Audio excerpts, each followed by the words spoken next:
Энэ хичээлээр Word 2010-ын Navigation pane-ийг ашиглан баримт дотроос ямар нэг үг эсвэл тодорхой текст хайж болдог. Navigation pane-ийг ашиглан яаж үг хайх бас олох талаар заах болно. Дээш доош гүйж байгаа товчлуурыг scroll box гэдэг бөгөөд жижиг баримт дээр ажиллах үед энэ маань том хэмжээтэй байдаг. Эсвэл page up болон page down гэсэн товчлуурыг дарж болно. Бас keyboard-аар удирдах хуудаснаас хуудас руу шилжиж болно.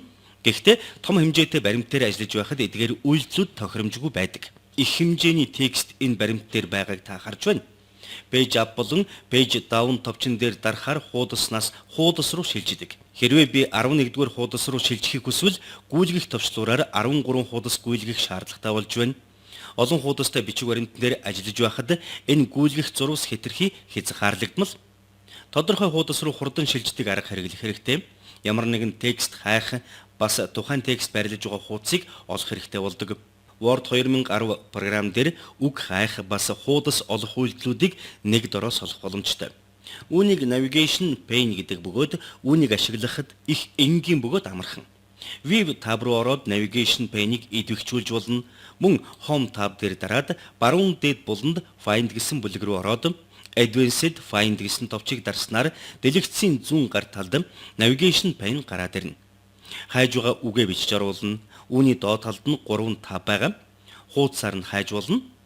Хүссэн хуудсан дээр очих боломжтой. Хэрвээ бичиг баримтын дотроос гарчиг хайж байгаа бол тухайн 3 табын хамгийн зүүн талын таб дээр дарна. Ингэснээр хүссэн гарчгаа олох боломжтой. Хайлтаас илэрсэн зүйлээс би тухайн үгтэй холбогдолтой өгүүлбэрүүдийг харж байна. Хайсан үгтэй холбогдолтой хүссэн хэсэгтээ очих боломжтой. Хайсан үгээ X дээр дарж арилгахад бүх хуудаснууд гарч ирэх болно. Ямар нэгэн объектыг бас хайж болдог. Хэрвээ хүснэгт хайж байгаа бол X-ийн хажууд байгаа сум дээр дараад Tables гэдгийг дарахад бичиг баримтын доторх хүснэгтүүд гарч ирнэ.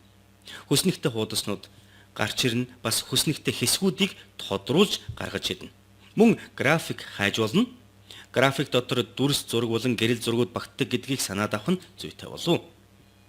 Цөөхөн хуудастай эсвэл олон хуудастай бичиг баримт дундаас үг, тухайн үгтэй холбоотой хэсэг, гарчиг, хүснэгт болон график зэргийг Navigation pane-ийг ашиглаж хайвал илүү хялбар, бас хурдан гэдгийг энэхүү хичээлээр мэдэж авсан байна.